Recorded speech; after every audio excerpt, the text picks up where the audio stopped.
غلطی ہو جاتی ہے کسی سے، کسی کے ساتھ زیادتی بھی ہو جاتی ہے، اور پھر آپ کہیں یہ جی بس شیطان کا اثر آ گیا تھا میرے اوپر. یہ شیطان جو ہے نا، یہ بہت ہی ذلیل مخلوق ہے، اس کی مجھے بھی اس سے بڑی نفرت ہے. میں نے نہیں کیا تھا، اصل میں یہ شیطان کا اثر تھا. اب آپ شیطان کو مل کے کوستے ہیں، سارا کام، ساری ساری جو جڑ ہے خرابی کی وہ شیطان ہی ہے.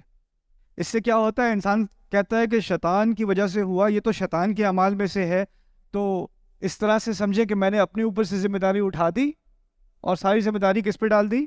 شیطان پہ. اس نے کیا. ھذا من عمل الشیطان انہ عدو مضل مبین. فوراً اگلی آیت میں خود ذمہ داری لیتے ہیں، کہتے ہیں ربی ان، یہ کہتے ہیں انی ظلمت نفسی فاغفر لی، میں نے اپنے نفس پر خود ظلم کیا، میں نے کیا ظلم، مجھے معاف کیجیے.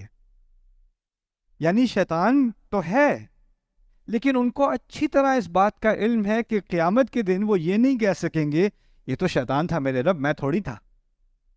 فوراً اللہ تعالیٰ کی طرف رجوع کر کے کہتے ہیں انی ظلمت نفسی، میں نے، اس میں کوئی شک نہیں ہے، جو ظلم کیا ہے وہ میں نے اپنے اوپر کیا ہے. اور یہ بھی بہت بڑی حکمت ہے. کسی سے غلطی ہوتی ہے نا تو وہ کہتا ہے سوسائٹی دیکھیں، سوسائٹی میں پریشر بہت ہے، فتنہ بہت ہے، میں کیا کروں، ایسے ہو گیا، لیکن میں انسان ہوں آخر. اس کو دیکھیں، اس نے مجھ سے یہ بات کی، مجھے غصہ آ گیا تو میں نے یہ کر دیا، فلانے نے یہ کیا، میں نے ایسے کر دیا. آپ ہر ایک کو ذمہ دار ٹھہرانے کو تیار ہو، لیکن حکمت کا تقاضا کیا ہے؟ اپنے آپ کو تو پہلے ذمہ دار ٹھہراؤ نا اپنے رب کے سامنے. اگر یہ نہیں میں کہہ سکتا کہ اصل میں جو ظلم کیا وہ میں نے اپنے ساتھ کیا ہے، تو مجھے معاف کر دیجئے. فغفر لہ، اور اس کی بنیاد پر اللہ تعالیٰ نے انہیں معاف کر دیا. فغفر لہ.